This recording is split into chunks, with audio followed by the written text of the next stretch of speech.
جو اسرائیل ہے آخر وہ اتنا خوفزدہ کیوں ہے ایران اور پاکستان سے؟ وہ ملک جو کہ جوہری صلاحیت خود رکھتا ہے، وہ ملک جس کو ہم نے دیکھا کہ کس طرح سے غلط اس نے استعمال کیا اپنی جوہری صلاحیت کا، غزہ میں جو بربریت اس نے مچائی ہوئی ہے وہ سب کے سامنے ہے، لیکن خوفزدہ وہ ایران اور پاکستان سے تھا 2011 میں بھی اور اب بھی۔ اس کی بڑی ریزن ہے کہ مسلمان جو ہے وہ اپنی آئیڈینٹی جو ہے اس کے تصور کو اسلام سے جوڑتا ہے، اور اسی نفرت کی بیس کے اوپر یہ یہودی ریاست جو ہے، یہ ناجائز ریاست کا قیام وجود کے اندر آیا تھا۔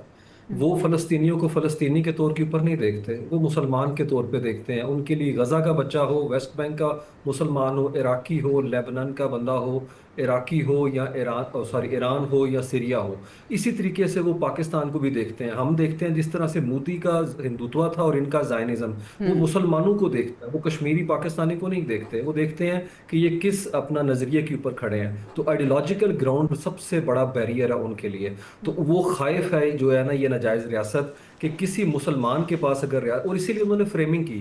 آپ جب ویسٹرن میڈیا دیکھتے ہیں اتنے قتل و غارت کے باوجود وہ ایران کو اگریسو اسٹیٹ کے طور پہ پیش کر رہے ہیں، جبکہ ایران جو ہے وہ وکٹم ہے اس سارے معاملے کے اندر ہے۔ اس کی ریزن 79 کا جو انقلاب آیا تھا، ویسٹ جو ہے اس کے حوالے سے اسلامو فوبک ہو گیا تھا، اور انہوں نے اسے فریم کیا تھا جیسے یہ پتہ نہیں کیا طوفان آ گیا، اب یہ ٹرانسپورٹ کریں گے اس سارے آئیڈیالوجی کو اکراس دی مڈل ایسٹ اور ہمارے ملکوں میں، اور اسی کے اندر انہوں نے ایک ان کو جو ہے پینٹ کیا، ہم دیکھتے ہیں ایران کو ہے، اور اس کا فائدہ اٹھایا اس نے نیتن یاہو نے، اور وہ پاکستان کو بھی لیبل اسی کانٹیکسٹ میں کرتا ہے۔ لیکن الحمدللہ ہم نے اس اپنے سے کئی گنا 11 گنا بڑے دشمن کو جس طریقے سے دھول چٹائی اور پوزیشن آف اسٹرینتھ کے ساتھ، نہ صرف ہم ڈپلومیٹیکلی، نو ڈاؤٹ ایران کا اور ہمارا بالکل ایکویژن جو ہے وہ ٹھیک نہیں بنتی، ایران کی جو انٹرنیشنل امیجینیشن ہے، پرسیپشن ہے، وہ پاکستان کی بالکل بھی نہیں۔ ہم اسرٹ کرتے ہیں دنیا کے معاملات کے اندر آبادی کے تناسب سے، نیوکلیئر اسٹیٹ ہونے کے حوالے سے، ہماری جغرافیکل لوکیشن دیکھ لیں، اور پھر ہمارے جو ڈیموگرافی ہے جس طریقے سے 50% پلس یوتھ ہے، تو پاکستان جو ہے اس کو آف کورس نیتن یاہو جو ہے واحد کنٹری تھا جب انڈیا نے اٹیک کیا تو ان کے پیچھے کھڑا تھا، اور ہمارے پاس رپورٹس تھی ہماری آرمی کے پاس کہ کس طریقے سے جو ہے انہیں وہ جو اسرائیلی ڈرون یہاں کے اوپر بھیجے تھے، تو دونوں نے اپنی پوری کوشش کی، بلکہ یہاں تک آ گیا کہ جو مودی ہے وہ مائنڈ ہی نیتن یاہو کا یوز کر رہا ہے۔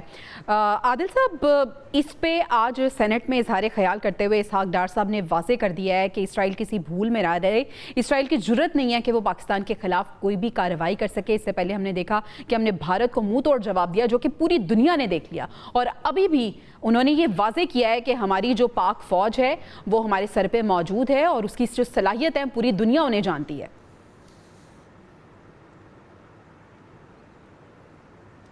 دیکھیں، پاکستان کی فوج الرٹ ہے، یقینی طور پر ایران پاکستان کا ہمسایہ برادر ملک ہے، اور پاکستان نے اس ساری جنگ کے اندر ایک بہترین رول جو ہے اس میں ادا کیا ہے۔ آج اسحاق ڈار صاحب نے بتایا ہے کہ ایران کے جو ذمہ داران سے ان سے بات کرنے کے بعد انہوں نے بہت سارے سفارتی حلقوں میں یہ پیغام ایران کی طرف سے پہنچایا ہے کہ اگر اسرائیل یہ جنگ روک دے گا تو ایران بھی جو ہے وہ پیچھے ہٹ جائے گا۔ تو پاکستان ایک سفارتی کوشش کر رہا ہے کہ یہ معاملہ، یہ ایشو جو ہے وہ کسی طریقے سے ریزالو ہو جائے، یہ معاملات آگے نہ بڑھیں۔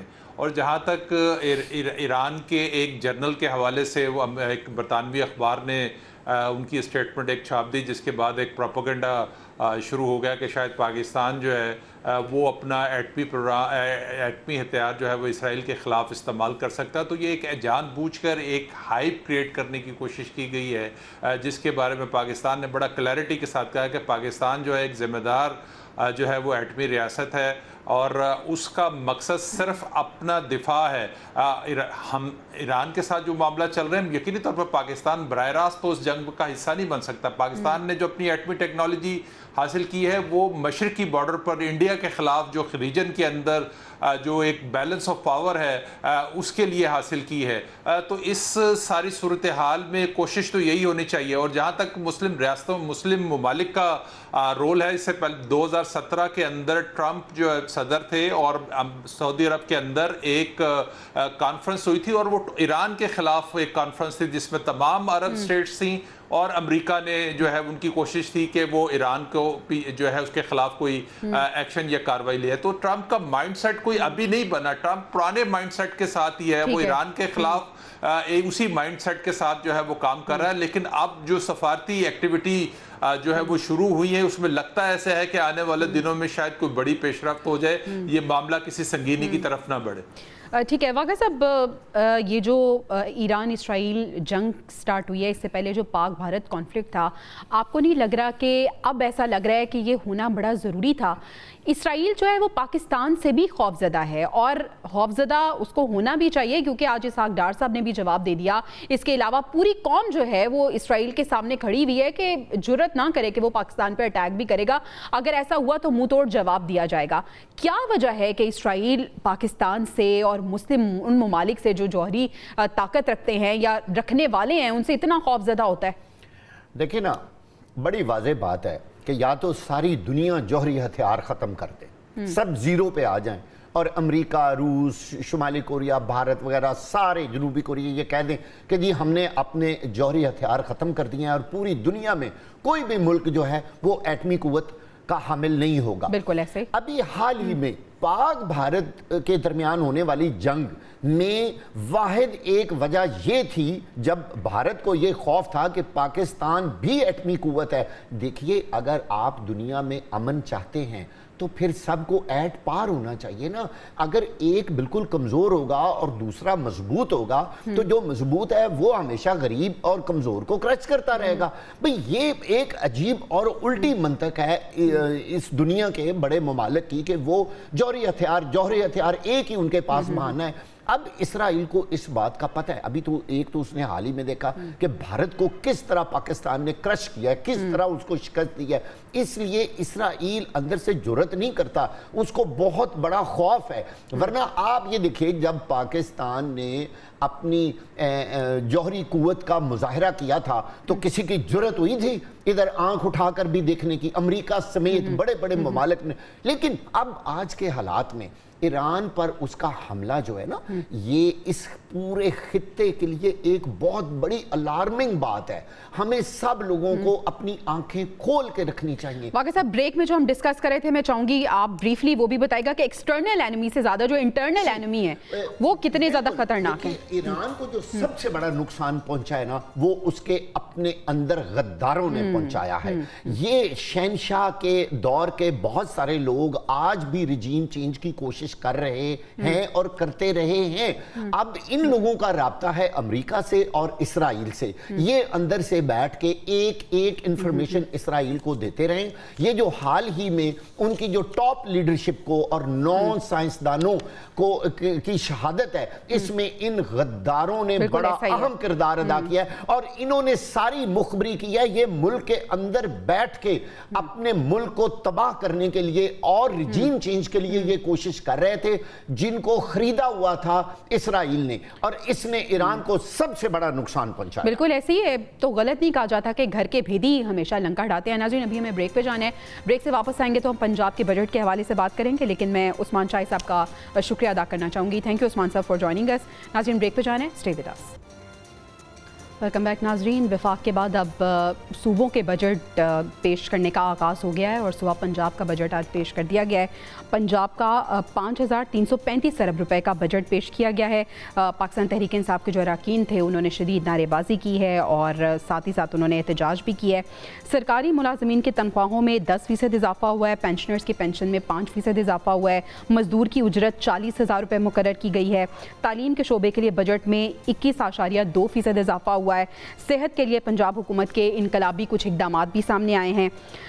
اس دوران ظفر پراچا صاحب نے بھی ہمیں جوائن کیا ہے, اکانومسٹ ہیں وہ. Thank you so much for joining اس سر. آغاز آپ ہی سے کروں گی. بتائیے گا کہ پنجاب کا جو بجٹ ہے کس طرح سے اس کو دیکھتے ہیں, کتنا متوازن بجٹ ہے اور کتنا مختلف ہے پرانے بجٹ سے؟ السلام علیکم جناب. وعلیکم السلام. دیکھیے, جہاں تک بجٹ کی بات ہے اور جو بتایا گیا ہے, آج کل روایت یہ بن گئی ہے بجٹ میں کہ جو اچھی باتیں ہیں وہ بتا دی جاتی ہیں اور باقی چیزیں ہائڈ کر لی جاتی ہیں. تو ابھی بھی ہم نے یہی دیکھا کہ صرف جو بجٹ ایلوکیشن ہے وہ بتائی گئی ہے, سوائے 3-4 چیزوں کے کہ جو 10% گورنمنٹ لوگوں کے جو افسران ہیں یا ملازمین ہیں ان کی سیلری بڑھائی ہے، کچھ پینشنرز کی 6-7% بڑھائی ہے، اور 2-3-4 چیزیں بتائی گئی ہیں جیسا کہ وفاقی بجٹ میں تھا۔ اب تو یہ جو پوسٹ بجٹ جو آئے گی چیزیں، اس کی جو پریس بریفنگ آئے گی یا چیزیں آئیں گی، اس میں پتہ لگے گا کہ کیا کیا مزید ٹیکسز لگے یا کیا ہوا ہے۔ لیکن یہ ضرور کہوں گا کہ پاکستان کے جتنے صوبے ہیں ان سب صوبوں میں سب سے بہتر کارکردگی اس صوبہ پنجاب کی ہے اوور آل۔ اور اگر آپ، جیسے کہ میں کراچی کا رہنے والا ہوں، اگر میں لاہور آتا ہوں تو مجھے لگتا ہے کہ میں موہنجو دارو سے کسی تہذیب یافتہ جگہ پہ آ گیا ہوں، کھنڈرات سے نکل کے۔ اس میں کوئی شک نہیں ہے کہ موجودہ حکومت کام کر رہی ہے، اور پہلے بھی تو پھر پراچا صاحب، ترقیاتی بجٹ کا جو حجم ہے وہ پچھلے مالی سال کی نسبت 47% زیادہ رکھا گیا ہے، تو پھر آپ کے خیال میں جسٹیفائڈ ہے یہ؟ دیکھیے، یہ جسٹیفائڈ اس شکل میں ہے کہ اگر کہ یہ پیسوں میں کرپشن نہ ہو، پہلی بات۔ دوسری بات، ٹیکسز زیادہ نہ لگائے گئے ہوں۔ لیکن ایک ضروری بات یہ ہے کہ اخراجات کم کرنے کی کوئی بات نہیں کی گئی، ری اسٹرکچرنگ کی کوئی بات نہیں کی گئی، جو جیسا کہ وفاقی بجٹ میں صرف تصویر کا ایک رخ دکھایا گیا ہے، اسی طرح اس میں بھی ایک رخ دکھایا گیا، دوسرا رخ نہیں دکھایا ہے۔ تو ویسے تو ترقیاتی اخراجات یا غیر ترقیاتی اخراجات، اگر آپ نے مزید ٹیکسز لگا کے لوگوں کا خون نچوڑ کے کرنا ہے تو غلط بات ہے۔ لیکن اگر آپ نے اپنے خرچے اخراجات کم کر کے کرنا ہے ترقیاتی اخراجات، تو زیادہ بہتر بات ہے۔ لیکن جیسے کہ یہ کہا جا رہا ہے کہ تاریخ کا سب سے بڑا بجٹ ہے، اس کے اوپر ہم کو ڈیمز وہ ڈیمز بنانے کا کام وفاقی حکومت کا ہے، لیکن 18ویں ترمیم کے بعد اور NFC وارڈ کے بعد تو میں سمجھتا ہوں کہ صوبوں کو بھی اس پہ کام کرنا چاہیے۔ ٹھیک ہے سر، آپ کا پوائنٹ آ گیا ہے۔ واغا صاحب، جس طرح سے پراچا صاحب کہہ رہے ہیں تصویر کا ایک رخ دکھایا گیا ہے، دوسرا رخ نہیں دکھایا گیا، اور جو رخ دکھایا بھی گیا ہے جو بڑا اچھا دکھایا گیا ہے، جیسے مزدور کی اجرت 40,000 کر دی گئی ہے، تعلیم کے شعبے میں بجٹ میں اضافہ کیا گیا ہے، کیا اس کے ثمرات ملیں گے بھی عوام کو؟ دیکھیے، اسمبلی میں کھڑے ہو کے بجٹ پیش کر دینا اور اس طرح کے فگرز بول دینا، یہ تو بہت آسان کام ہے۔ دیکھنا یہ ہے کہ عام لوگ جو ہم سے سوال کرتے ہیں، مثلاً کہ 40,000 جو مزدور کی تنخواہ ہے، کیا عملی طور پر پرائیویٹ سیکٹر میں کبھی حکومت نے جا کے یہ چیک کیا ہے کہ وہاں مزدور کو کتنے پیسے مل رہے ہیں؟ ایک بات۔ دوسری بات یہ ہے، بالکل پراچا صاحب نے صحیح بات کی ہے کہ آپ چاہے جتنے خربوں کا مرضی ترقیاتی بجٹ جو ہے وہ پیش کر کے اس کو ایلوکیٹ کر دیں، لیکن جب اس میں کرپشن بہت زیادہ شامل ہو جائے تو آپ مجھے بتائیے اس کا رزلٹ کیا نکلے گا؟ کچھ بھی نہ۔ آپ صحت کا بجٹ جتنا بڑا مرضی رکھ لیں، لیکن اگر لوگوں کو نہ دوائی ملے گی، نہ بیڈ ملے گا، نہ ICU میں بیڈ بڑھیں گے، بھئی اس پر جب عمل درآمد ہی آگے نہیں ہونا، ہاسپٹلز نے اپ گریڈ نہیں ہونا، عام لوگوں کو وہاں صحت کی سہولت نہیں ملنی، تو پھر کیا فائدہ ہے اس ایلوکیشن کا؟ یہ اسمبلی میں کھڑے ہو کے اس طرح کی بڑی بڑی باتیں کرنا کہ ہم نے یہ کر دیا، ہم نے اتنے اربوں روپیہ اس پہ لگا دیا، ہم نے تعلیم پہ لگا دیا، جب تک عوام کو اس کا اس کا رزلٹ نہیں ملے گا، اور وہ رزلٹ جو ہوتا ہوا نظر آئے، لوگ کہتے ہیں کہ ہم ہاسپٹل جائیں تو ہمیں پتہ چلے، ہم سکول جائیں تو ہمیں اس کا پتہ چلے، ہم سڑکوں پہ چلیں تو ہمیں پتہ ہو کہ ہمارے ٹیکس کا پیسہ ان سڑکوں پہ لگا ہے۔ میں آپ کو لاہور کی ایک مثال دیتا ہوں، اس وقت سارا لاہور کھودا ہوا ہے، بھئی وہ کروڑوں اربوں روپے کی بنی ہوئی سڑکیں آپ نے ایک دم کھود کے رکھ دی ہیں، یہ کون سا طریقہ ہے؟ کیا حکومت نے کبھی کسی سے یہ پوچھا ہے کہ ہمارے پچھلے بجٹ میں اتنے خربوں اتنے اربوں روپے کی یہ سڑکیں ہم نے بنائی تھی، جب ہم یہ سڑک بنا رہے تھے تو اس وقت سیوریج والا کہاں تھا؟ آپ سروے کروا کے دیکھ لیں، اور بھی بہت سارے شہروں میں یہ کام شروع۔ تو یہ جو تباہی ہے پیسے کی، اس کو کس نے روکنا ہے؟ کس نے بالکل ایسے ہی ہے۔ عادل صاحب، اخراجات کم کرنے کی اس بجٹ میں بات نہیں کی گئی، ری اسٹرکچرنگ کی اس بجٹ میں بات نہیں کی گئی، بس اچھے اچھے پہلو دکھا دیے گئے کہ یہ ہو جائے گا، یہ اضافہ کیا گیا ہے۔ اگر صحت کے شعبے کی بات کریں تو انقلابی اقدامات لانے کی کوشش کی گئی ہے، تو وہ جو دوسرا پہلو ہے تصویر کا، وہ کیوں نہیں دکھایا گیا؟